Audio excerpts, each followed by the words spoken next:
I believe for every disease out there, maybe except cancer, you can fight it. You can fight diabetes, you can fight high blood pressure. And I think if you do it in time, you can even destroy um, it to where um, it might not even come back unless you really, really, really get crazy with your lack of proper eating. But I believe that every disease out there is controlled by your diet. We are what we eat. We don't just get sick. There's two ways of getting sick. One is genetically, and um, one is DNA. One's genetically and one's diet. One's genetic and one's diet. So my mom died of diabetes at the age of 44. I was diagnosed with diabetes back in 21. I didn't even know I had diabetes. I just asked my doctor, why do I pee so much? Is this just a matter of age or is it something else? And she checked my blood again and found out that I was diabetic.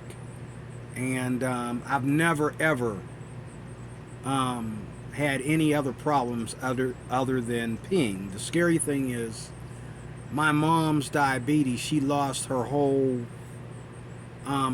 intestinal tract went bad, and she had to wear a catheter and all like that. And it got to the point right before she died to where she couldn't control um, her large intestine was, so she, you know what I mean. So it was nasty, it was bad.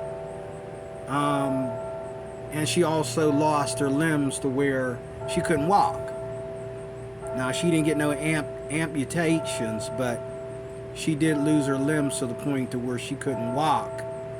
And she had to get around in a walker and a wheelchair. I mean, she could stand up, but she couldn't walk very far. Um, and she definitely couldn't run anymore. And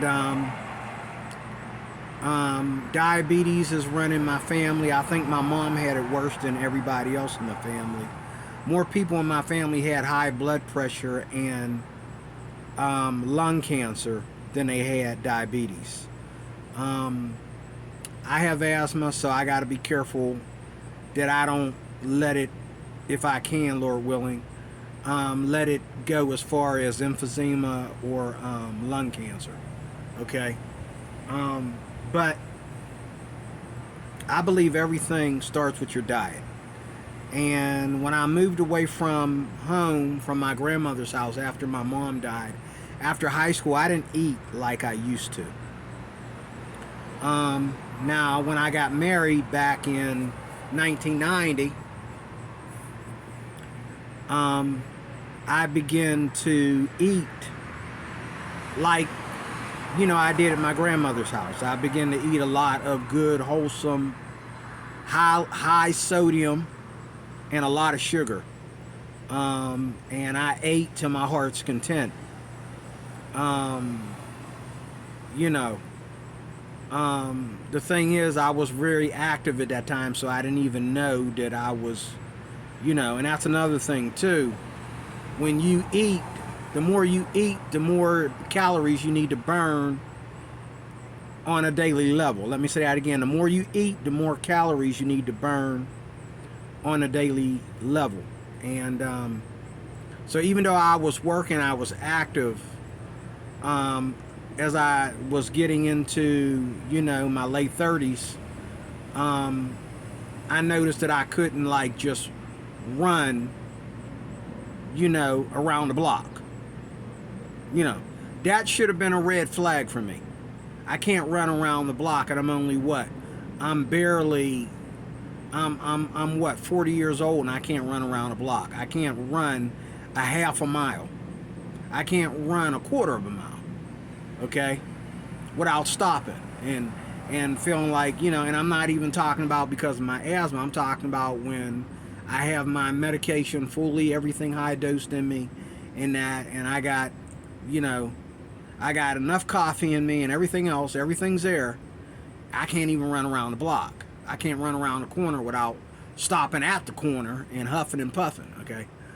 Um, so that should have been a red flag, but no, it was, hey, I look good, but I've always had a gut. I've had a gut since, and right before I got married, I went to Job Corps. I was taking martial arts in Job Corps, and, we only ate Job Corps food. We didn't have the ability to eat what we wanted. We only ate food that was in Job Corps. We ate the food that was there at the school. So, and they didn't give us seconds. So we ate the food that was there at school. And I was taking karate lessons, so I was in some decent shape there from that. But then as soon as I got married, I started to gain weight. But I was active. The kind of work I did was kind of strenuous, so I didn't even know it. But yet, I would go out. Me and my wife would try to jog. And neither one of us could like run around the block. And my ex-wife, she tried to get to the point to where she can jog, and she did. She could jog for about close to a mile, and would just leave me walking behind her on the track. But then she would start slowing down and huffing and puffing, and I would catch up to her and pass her. I always treat it like that. And even then my health was a little bit better. It wasn't until basically when around the time that I got divorced, that I started eating a lot of processed foods, number one, because I was divorced. I was eating a lot of processed foods, as well as, if I cook for myself, and I'm a good cook, I was back to my grandmother's type of cooking and my mother's type of cooking. A lot of sodium, mac and cheese, and hamburgers, cheeseburgers, a lot of red meat, a lot of, and I, what I'm saying, I'm the kind of person that there's days when I can eat 2 pieces of steak. I'm not saying a whole T-bone, but I can eat 2 filet mignons. I can eat, a pot roast that's made for 2. I can eat mine and hers. I have no problem with that. And over the years, and it seems like the more sicker I get, the more hungry I get. And that's the thing I want to close with right there, is that, hunger is, it only takes, take it from somebody that is out there starving and as skinny as a toothpick. But did you know that homeless people live better than, and I never questioned this until I went through homelessness. I mean, this time in my life, I actually am honestly homeless. Right now as I speak, I'm actually living under somebody else. Well, this is the second time I've been under somebody else's roof, but this is the first time I've actually been registered as homeless, and I'm living off somebody else's laws and rules and somebody else's food. But I also have the advantage of eating a lot of processed food too. So this is what I'm going to do. I'm going to cut back on the processed food and cut my good food in half. I'm going to cut back really, really far on the processed food and cut what's good in half, and really, really go on a diet. I want to lose my gut. And I know from being homeless, because I went 7 days total with no food, just water, and every now and then I was able to make unleavened bread and maybe make something out of some sauce that I had in the refrigerator because I don't eat enough salad. So I took all these salad dressings and stuff and made my own different flavors of different types of soup. I didn't know what to call them. I would make unleavened bread, if you know what that is, and dip that in, you know. And after that, I was hungry for 7 days at a time in between food bank dates. And, you know, during the time for 7 days of no food, no problems peeing, even when I went to the food bank, okay, and I had to stretch my food because, I wanted to last 7 days, okay, or last 10 days. I had no problems going to the bathroom too much. I had no problems wheezing from asthma. No wheezing. I felt full of energy. And I barely have any food in my system. A piece of unleavened bread there, a little bowl of soup with nothing in it that I made out of salad dressing here and there. Okay? And I'm just gonna, I'm gonna eat this and then I'm gonna poop it out in the toilet. And, I was full of life. Then I came here to this homeless shelter. This mission, they don't like to call it a homeless shelter. But I came here and they stuff us with food. Praise the Lord. God bless their heart. They stuff us with food. And the minute they stuffed us with food, I go back to the doctor. I finally get an appointment with the doctor. And now I'm back to where I was back in 21. But I know I can beat this because I've beat it before. And I'm going to beat it again. In Jesus' name. So I have to practice fasting. Don't just waste your time trying to say, I'm also fast. Yes, you need to chill out with the carbs. You need to chill out with the, yes, a protein diet is good. I wouldn't say a carnivore diet, but a protein diet is good with less carbs. Cut out the carbs and cut out the sugar by all means. But don't just stop there. You need to fast and pray while you're fasting. You need to fast. You need to go a couple days.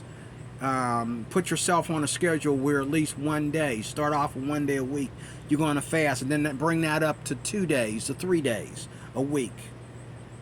It'll change the way you eat. It'll change your desire for food. When you start practicing fasting, it will change your desire for food. And what you're doing is you're tricking the diabetic levels and the high blood pressure levels when you do that, because when you go without food, it confuses that high blood pressure demon. He doesn't know, I'll call it that, he doesn't know what your next move is going to be, so he can't program your body for you because there's nothing there to program. Same thing with diabetes. If you control, if you start fasting. Now, for some of us, it's hard to fast because we're on that level where, if you don't eat nothing for a certain amount of time per day. But if you have to eat something, if you can't do complete fasts, eat something once a day. And don't worry, if something happens, you're carrying around that little sugar monitor and your spike goes up a little bit, you're watching that thing all day, have something there to eat, something small to throw in your mouth if that level spikes up a little bit. But don't sit there and say, oh, well, I gotta eat fat, I gotta eat like a pig, so my diabetes. No, that's the opposite. Okay, the opposite is wrong. You need to just put something there to keep your levels from going up. You're better off eating like tangerine or something than eating meat or bread. Okay, so that's my video. Learn how to fast and learn how to go a good period of time without sugar or carbs. You'll thank me later. Okay, and I know I can beat this because I've beat it before, and I believe I'm already beating it. I can't wait to get my next blood test because I believe my levels are really low at this point. So God bless you. Thanks for your time. We'll talk more about this real soon. God bless.